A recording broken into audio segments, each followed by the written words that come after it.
India में एक ऐसी कंपनी है जो डेली 50 लाख बोतल्स बना रही है। और ये कोका कोला नहीं, पेप्सी नहीं, बिस्लेरी भी नहीं। क्रेजी चीज तो ये है कि जब billion dollar food startup loss में डूब रहे हैं, ये कंपनी 312 करोड़ का रेवेन्यू और 22 करोड़ के प्रॉफिट के साथ एवरी ईयर 47% की रॉकेट स्पीड से रेवेन्यू ग्रो कर रही है। माइंड ब्लोइंग है ना। ये जीरा पानी बेचने वाला पंजाब का एक देसी स्टार्टअप है, लाहौरी जीरा।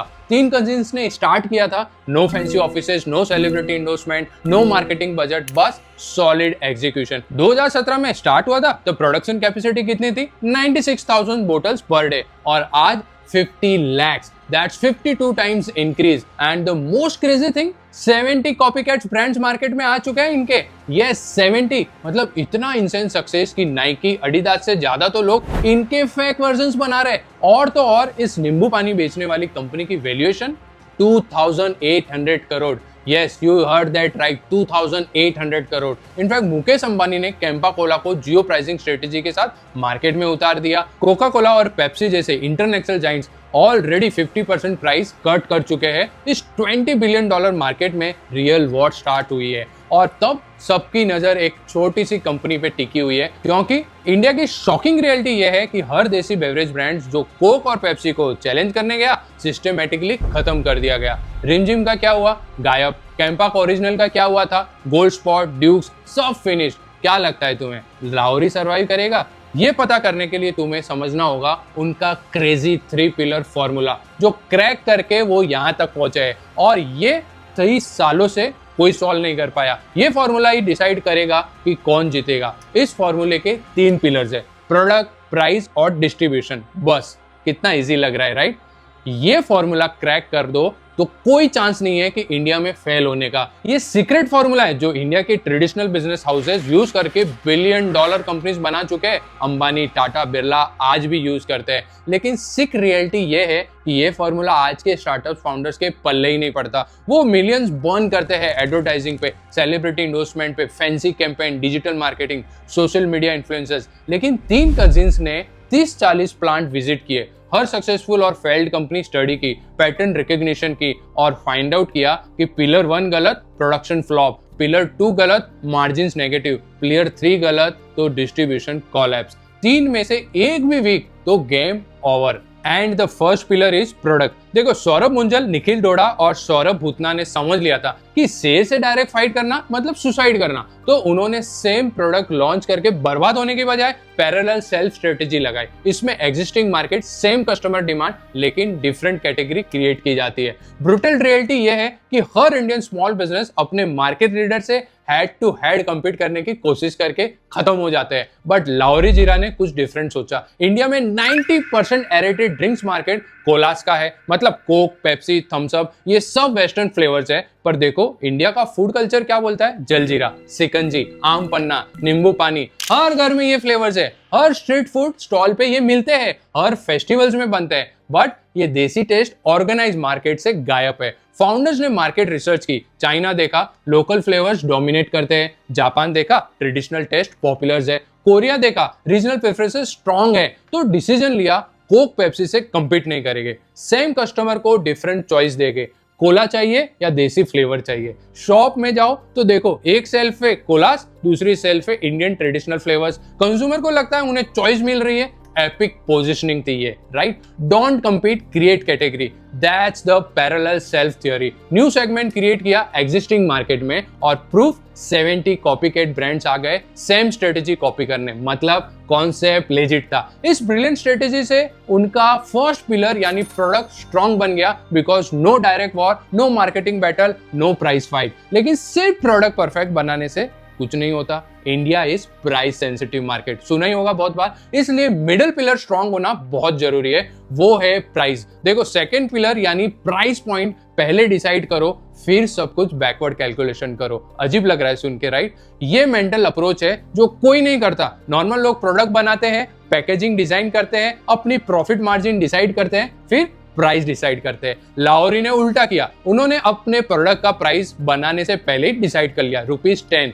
क्योंकि इंडिया में ₹10 प्राइस पॉइंट सुपर सेंसिटिव है। अगर 15 हो जाए तो वॉल्यूम क्रैश हो जाएंगे और 5 हो जाए तो मार्जिन डेड हो जाती है। ₹10 स्वीट स्पॉट है, डिसाइड करके उन्होंने बैकवर्ड कैलकुलेशन लगाए। Retailers margin, distributors margin, taxes, packaging, raw material, manufacturing and transportation सब माइनस करते जाओ। रिटेलर्स को 15 से 20% मार्जिन देना पड़ा, क्योंकि वो अपने फ्रिज की लिमिटेड स्पेस तुम्हारे लिए इसी लालच में खाली करेगा। डिस्ट्रीब्यूटर्स को 8 to 10%, सुपर स्टॉकिस्ट को 3 to 4%। लेकिन सबसे बड़ा पेन पॉइंट था GST, which is 40% on cold drinks. तो 10 वाली लाहौरी जीरा बोतल का प्राइस ब्रेकडाउन कुछ ऐसा है। 10 में से सबसे पहले 40% गवर्नमेंट ले गई, बचता है ₹7.14। इसमें रिटेलर्स का 20% प्रॉफिट मार्जिन माइनस कर दो, बचते हैं ₹5.95। अब डिस्ट्रीब्यूटर इसमें से अपना 10% प्रॉफिट निकालेगा, बचेंगे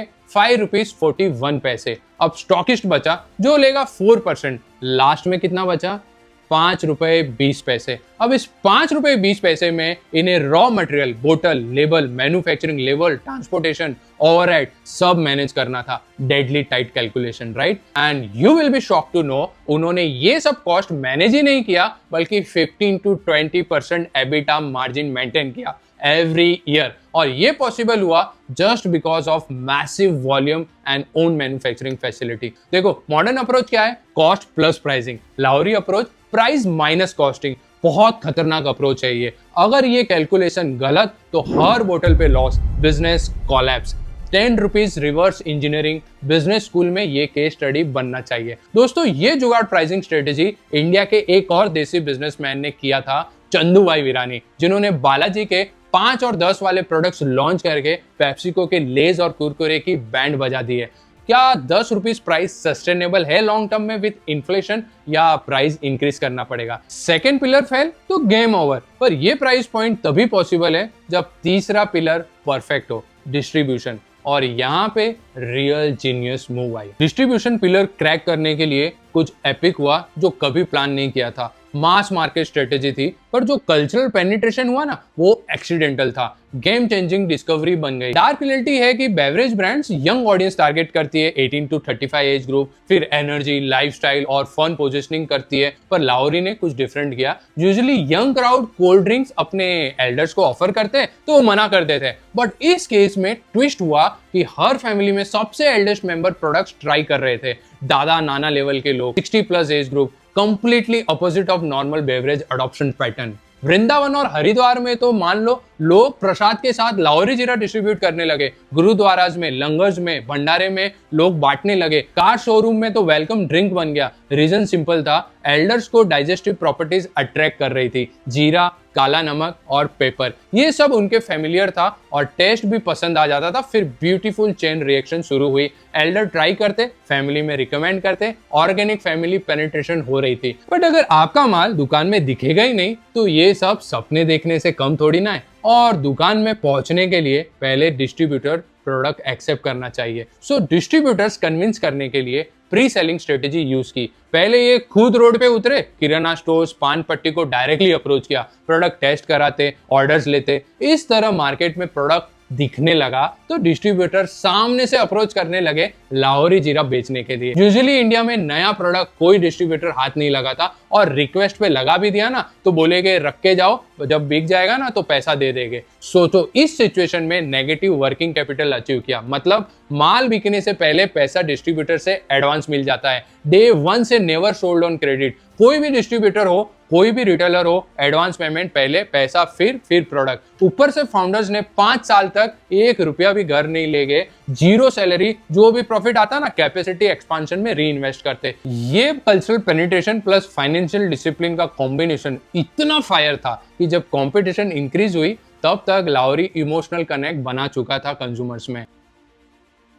पर अब 2025 में रियल टेस्ट आ गया है, क्योंकि मुकेश अंबानी ने एग्जैक्टली यही फॉर्मूला कॉपी कर लिया है और अनलिमिटेड मनी है उनके पास, और वो तो इनका प्रोडक्ट भी कॉपी कर रहे हैं। 2024 में मोटा भाई ने अपना कोल्ड ड्रिंक कैंपा लॉन्च किया। Same mass market targeting, same aggressive pricing, same nostalgic positioning, mental situation ये है कि एक तरफ अंबानी अनलिमिटेड मनी से प्राइस वॉर कर रहे हैं और दूसरी तरफ गवर्नमेंट 40% जीएसटी लगा रही है। तीसरी तरफ 70 fake products consumer confusion create कर रहे हैं। डिस्ट्रीब्यूशन वॉर, मार्केटिंग वॉर और इवेंचुअली एक्विजिशन अटेम्प्ट भी हो सकते हैं। क्या आपको भी डाउट हो रहा है कि अंबानी लाहौरी को फिनिश कर देगा या लाहौरी सरवाइव कर जाएगा? चलो आपको प्रेडिक्शन करने में हेल्प करने के लिए करंट सिचुएशन बताता हूँ। 1994 में कोका कोला ने रिम जिम को एक्वायर कर लिया और फिर मार्केट से कंप्लीटली हटा दिया क्योंकि ये उनके फॉरेन फ्लेवर से compete कर रही थी। But you will be surprise to know 30 साल बाद लाहौरी जीरा की कंपटीशन की वजह से रिम जिम को वापस लॉन्च करना पड़ा। अब फॉरेन कंपनी के देसी फ्लेवर से भी compete करना है। मोटा भाई ने भी अपने कैंपा का जीरा फ्लेवर्स लॉन्च कर दिया है, अब उनसे भी compete करना है। नॉट जस्ट दैट, महाराष्ट्र में एक्सट्रीम का जीरू और साउथ में बिंदु का जीरू मसाला ऑलरेडी मार्केट कैप्चर कर चुके हैं इस सेगमेंट में। सो लाहौरी को इन मार्केट्स में एक्सपांशन करना बहुत टफ होगा और अब तो 10 रुपीज वॉर में नॉन कोल्ड ड्रिंक ब्रांड के साथ भी compete करना है। Amul Chaas, smooth milk shake, paper boat juice, Sprite zero, हर कैटेगरी का प्लेयर 10 रुपीज पॉइंट पे उतर आया है। हर बेवरेज से कंपटीशन है अब। पर लाहौरी ने एपिक सर्वाइवल स्ट्रेटेजी डिप्लॉय की है। सबसे क्रिटिकल स्ट्रेटेजी ये है कि कैपेसिटी एक्सपांशन कंटिन्यू कर रहे हैं। 50 लाख से 1 करोड़ बोटल्स डेली टारगेट है नेक्स्ट 6 मंथ में, क्योंकि जब सप्लाई शॉर्टेज होती है तब कंज्यूमर ऑल्टरनेटिव ट्राई कर लेता है। पंजाब के बाद दूसरी मैन्युफैक्चरिंग प्लांट गुजरात में स्टार्ट हो चुका है